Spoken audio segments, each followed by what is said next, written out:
Bonjour tout le monde, mon nom est Julien Brault, cofondateur de Arbekin. Aujourd'hui, je vais vous parler d'un sujet que tout le monde a en tête, celui de Tesla.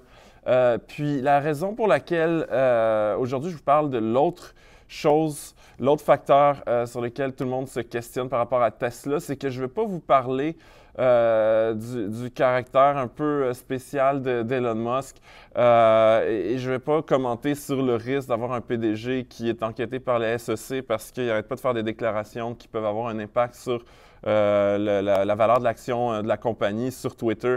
Puis on se rappellera qu'il avait quitté le poste de président du conseil de Tesla dans le cadre d'une entente avec la SEC, qui est le régulateur aux États-Unis, l'équivalent un peu de l'AMF ici au Québec. Et Elon Musk, c'est quelqu'un de fascinant, il est super brillant. C'est facile de le sous-estimer, de dire il est complètement fou puis ça va nulle part. Le gars est vraiment, vraiment brillant. On ne va pas lui enlever ça. Mais beaucoup de gens voient ça comme un risque. C'est-à-dire que si on le met dehors, qu'est-ce qui va arriver de Tesla?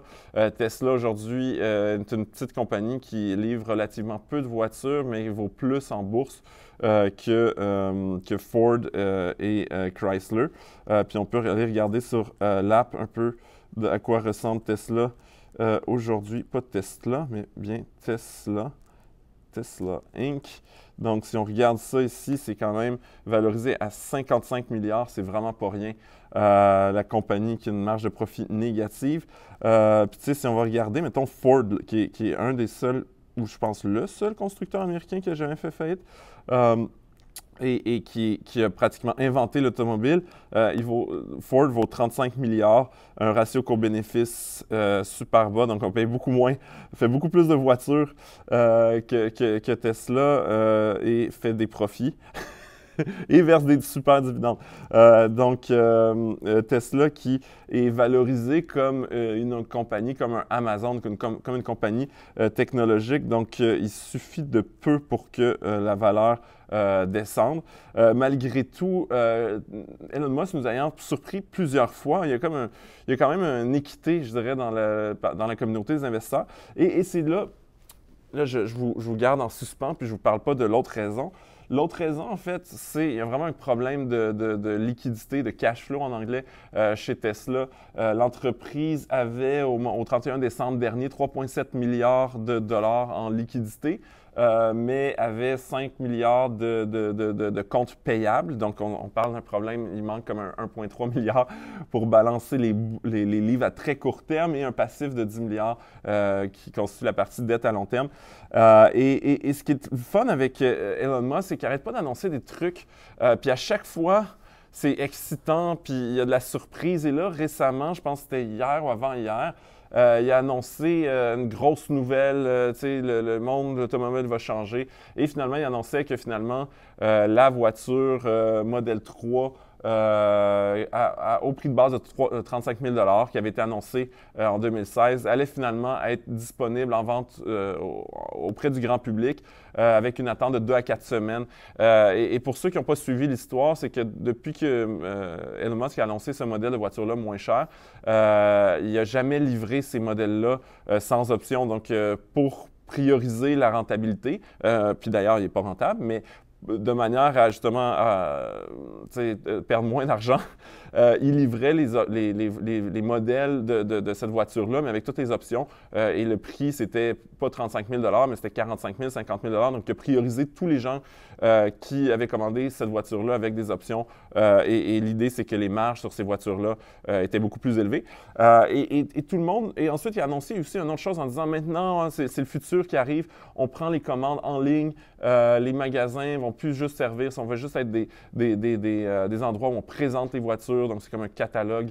Et tout ça, en fait, j'ai lu, tu sais, quand c'est sorti, comme tout le monde, je suis toujours curieux des frasques puis des annonces spectaculaires d'Elon Musk. Donc, j'ai lu ça et je me suis dit, ah ben ça continue. Je ne suis pas un actionnaire de Tesla puis je n'ai jamais songé sérieusement à investir vu les valorisations.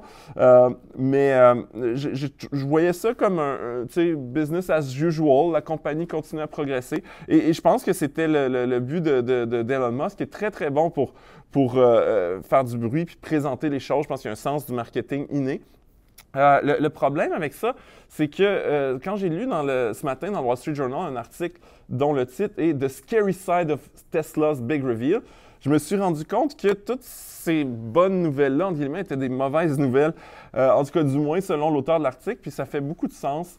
C'est très logique. Donc, premièrement, il fait remarquer que ce que ça veut dire qu'il commence à livrer les voitures au prix de base des modèles 3 au prix de base de 35 000 c'est que toute la liste, et il promet qu'une nouvelle commande en ligne va être livrée dans les 2 à 4 semaines. Ça veut dire qu'il y avait toute une liste d'attente, je pense, de 400 000 personnes qui avaient précommandé les voitures.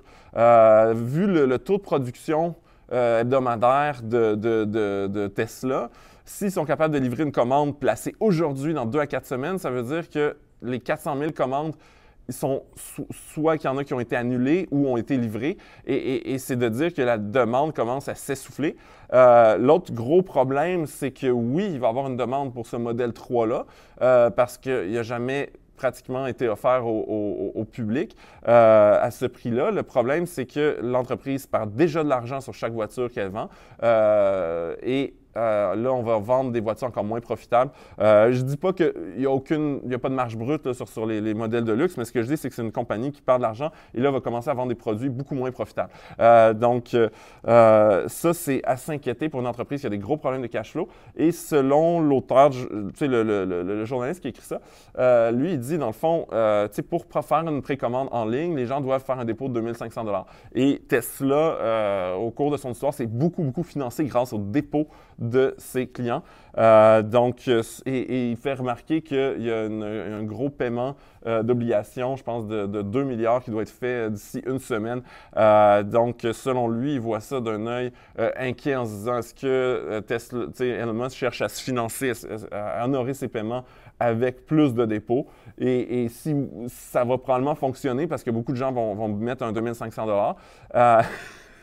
Le problème, c'est que la profitabilité de l'entreprise va en prendre un coup et ça peut être très inquiétant. Fait que, c'est un autre problème. Puis je pense qu'Elon Musk prend tellement de place qu'on oublie peut-être un peu juste la réalité terre à terre d'une entreprise et de son cash flow. Donc ça, c'est un problème que Tesla pourrait rencontrer. Cela dit, Tesla a survécu à des moments pires. Elon Musk a souvent un lapin à sortir de son chapeau, fait qu'on verra. Mais effectivement, je trouvais ça intéressant de voir. Puis, tu sais, l'autre nouvelle par rapport au magasin, au commerce, c'est oui, le futur, c'est en ligne, mais le journaliste fait remarquer que ça veut dire qu'il va y avoir des mises à pied, puis probablement que des magasins vont fermer. Mais la manière que c'était annoncé, c'était tellement le futur, c'est des commandes en ligne. Et tout ça, dans le fond, c'est circonstanciel, puis on n'a pas de preuves, mais ça peint le portrait d'une entreprise qui va pas très bien, puis qui est en mode de rationalisation, puis désespéré pour des nouvelles liquidités. Donc, sur ça, je vous invite à y penser 2 fois avant d'acheter du Tesla.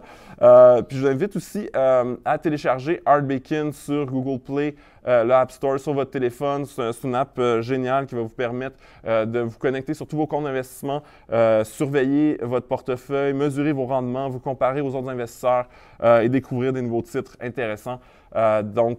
Téléchargez-le dès maintenant et profitez d'un essai gratuit de 14 jours.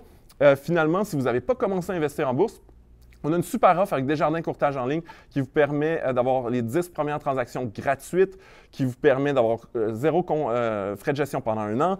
On vous donne 3 mois de cette super application-là, un abonnement gratuit de la part de Art Bacon et finalement un super cours sur l'investissement en ligne qui va vous apprendre tout ce que vous avez besoin pour avoir du succès en tant qu'investisseur boursier. Sur ce, je vous souhaite un bon vendredi et une bonne fin de semaine.